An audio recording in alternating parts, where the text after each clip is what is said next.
जय श्री कृष्णा, जय मदन गोपाल।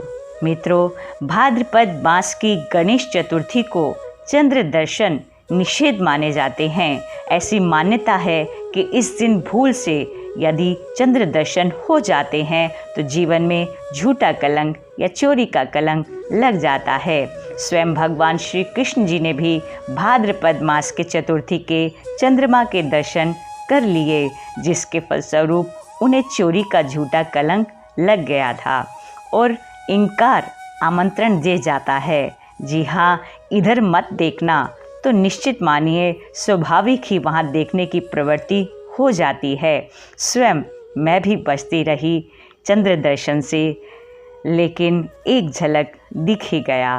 और यदि भूल से चंद्र दर्शन हो जाए तो सेमंतक मणि की कथा अवश्य सुन ली जाए तो वह दोष मुक्त हो जाता है। श्रीमद् भागवत पुराण के 10वें स्कंद के अध्याय 56 और 57 में भी श्री सुखदेव जी महाराज कहते हैं, परीक्षित, सत्राजित ने श्री कृष्ण पर मणि चोरी का झूठा कलंक लगाया था और फिर उसे अपने इस अपराध का मार्जन करने के लिए उसने स्वयं सेमंतक मणि सहित अपनी कन्या सत्यभामा भगवान श्री कृष्ण को सौंप दी।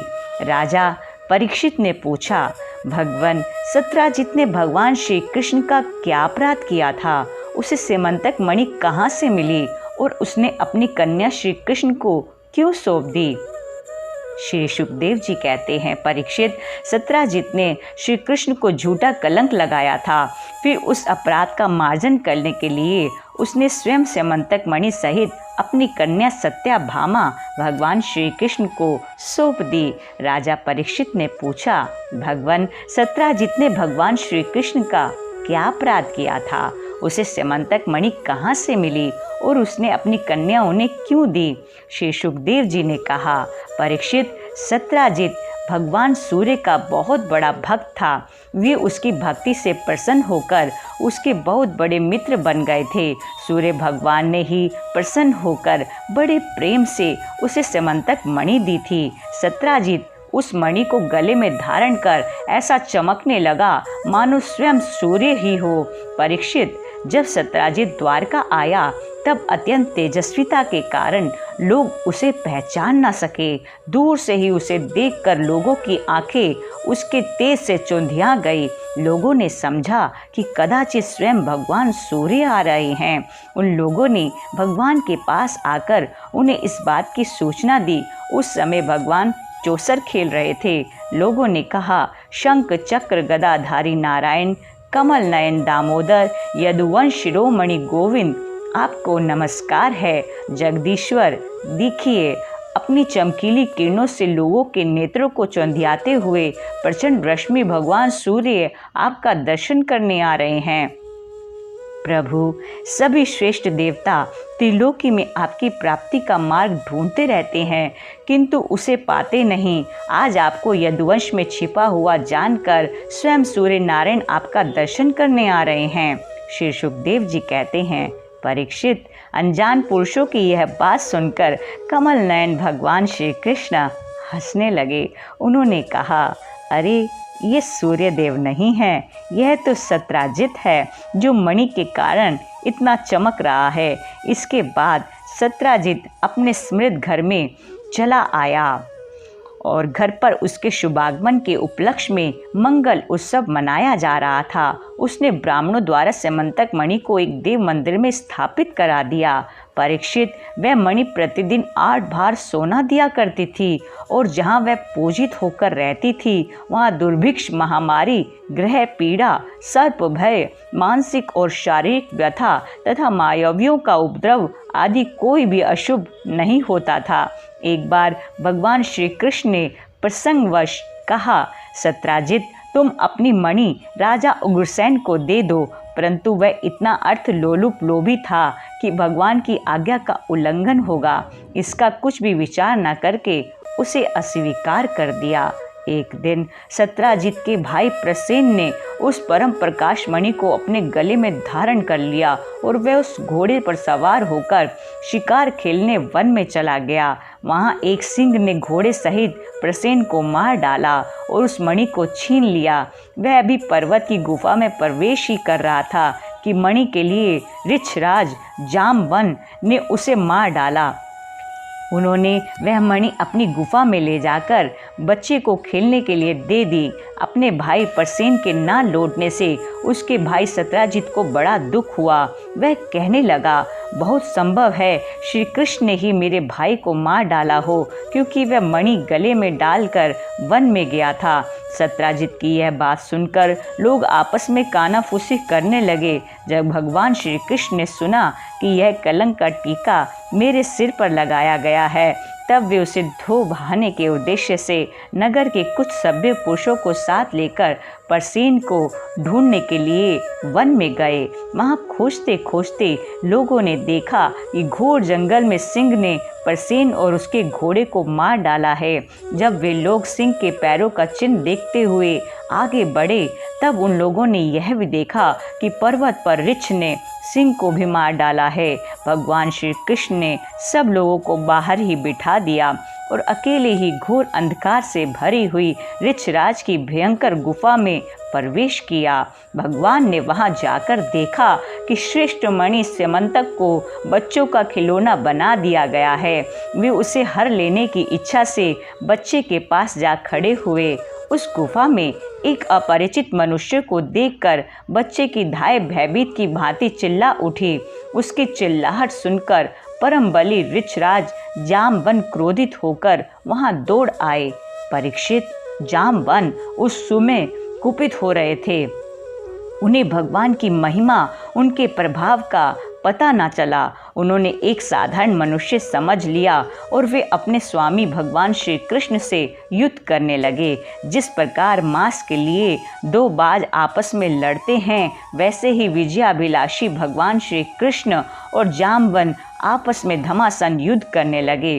पहले तो उन्होंने अस्त्र शस्त्रों का प्रहार किया, फिर शिलाओं का तत्पश्चात वे वृक्ष उखाड़कर एक दूसरे पर फेंकने लगे। अंत में उनमें बाहु युद्ध होने लगा। परीक्षित, ब्रज प्रहार के समान कठोर घूसों की चोट से जामवन के शरीर की एक एक गांठ टूट गई। उत्साह जाता रहा, शरीर पसीने से लथपथ हो गया।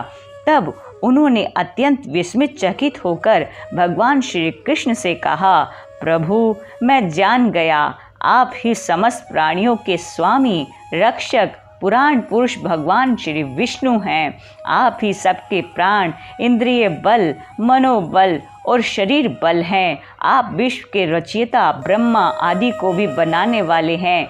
बनाए हुए पदार्थों में भी सत्ता रूप से आप ही विराजमान हैं। काल के कितने भी अवयव हैं, उनके नियामक परम काल आप ही हैं और शरीर भेद से भिन्न भिन्न प्रतीयमान अंतरात्माओं के परम आत्मा भी आप ही हैं। प्रभु, मुझे स्मरण है आपने अपने नेत्रों में तनिक सा क्रोध का भाव लेकर तिरछी दृष्टि से समुद्र की ओर देखा था।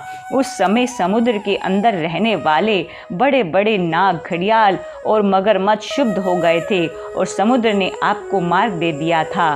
तब आपने उस पर सेतु बांधकर सुंदर यश की स्थापना की तथा लंका का विध्वंस किया। आपके बाणों से कट कट कर राक्षसों के सिर पृथ्वी पर लौट रहे थे।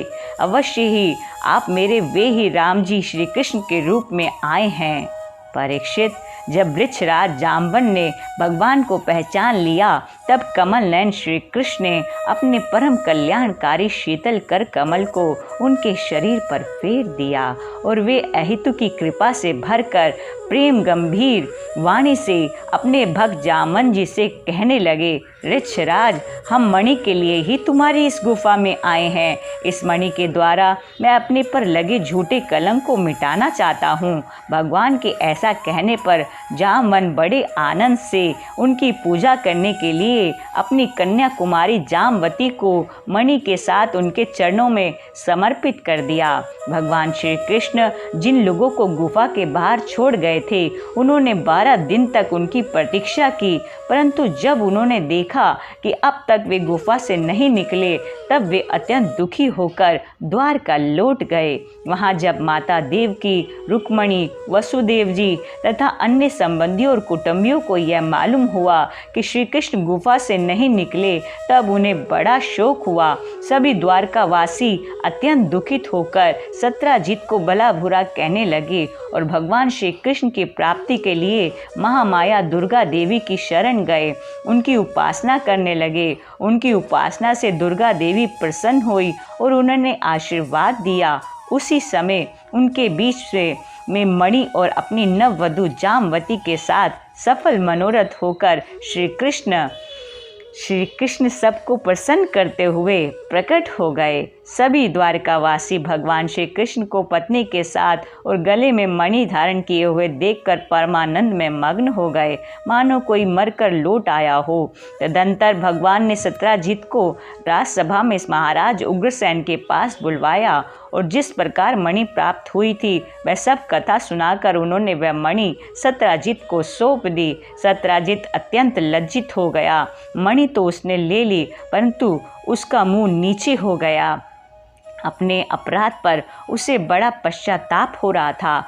किसी प्रकार वह अपने घर पहुंचा। उसके मन की आंखों के सामने निरंतर अपना अपराध नाचता रहता। बलवान के साथ विरोध करने के कारण वह भयभीत भी हो गया था। अब वह यही सोचता रहता कि मैं अपने अपराध का मार्जन कैसे करूं, मुझ पर भगवान श्री कृष्ण कैसे प्रसन्न हो, मैं ऐसा कौन सा काम करूं जिससे मेरा कल्याण हो और लोग मुझे कोसे नहीं। सचमुच मैं अदूरदर्शी शूद्र हूँ। धन के लोभ से मैं बड़ी मूर्खता का काम कर बैठा। अब मैं रमणियों में रतन के समान अपनी कन्या सत्याभामा और वह स्यमंतक मणि दोनों ही श्री कृष्ण को सौंप देता हूँ।